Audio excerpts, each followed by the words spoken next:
L'article 107.7, je pense que le changement majeur est dans ce changement-là. C'est l'instauration d'une forme différente qu'on veut proposer, en fait, qu'on veut amener dans le PWIA. Auparavant, dans le PWIA, le PWIA et le PWIA jouaient selon les mêmes critères, les mêmes règles. Donc, on avait un lead, puis on pouvait voler les buts au moment où on voulait. Maintenant, dans le PWIA, ce qu'on veut instaurer, c'est une règle qui spécifie à quel moment que le coureur va pouvoir tenter d'atteindre le but suivant. Donc, dans cette situation-là, dans le PWIA, évidemment, on va permettre le lead comme on le faisait auparavant.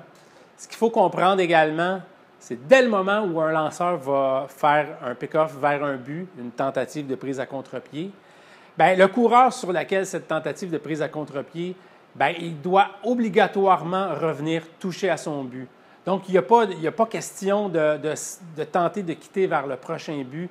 Il est obligatoirement obligé de revenir toucher à son but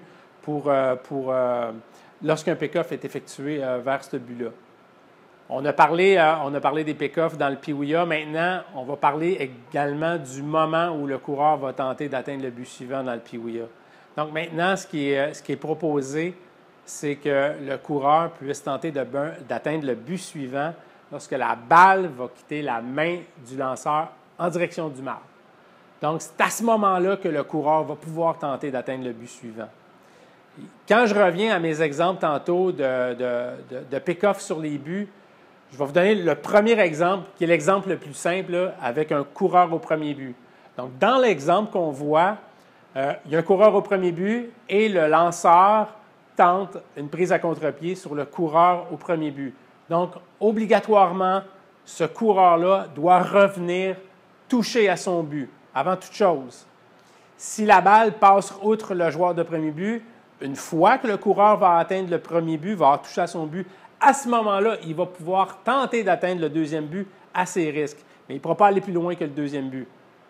Autre chose importante dans cette règle-là, c'est la notion du coureur pouvant atteindre le marbre. Maintenant, ce qu'on propose, c'est que le coureur peut atteindre le marbre seulement si la balle est frappée ou s'il est forcé d'avancer. Quand je retourne à mes exemples qu'on donnait tantôt avec un coureur au premier but puis un coureur au deuxième but, dans cet exemple-là, le pick-off est effectué vers le premier but. Donc, le coureur du premier but, obligatoirement, doit revenir toucher.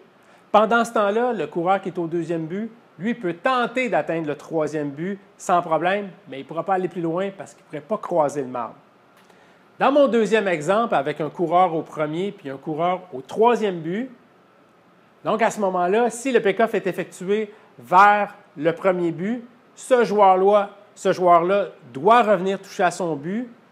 Si la balle passe outre, il pourra tenter d'atteindre le deuxième, mais il ne pourra pas aller plus loin parce que le coureur qui est au troisième but, lui, ne peut pas rentrer au marbre parce qu'il n'y a pas de balle frappée, il n'est pas forcé d'avancer.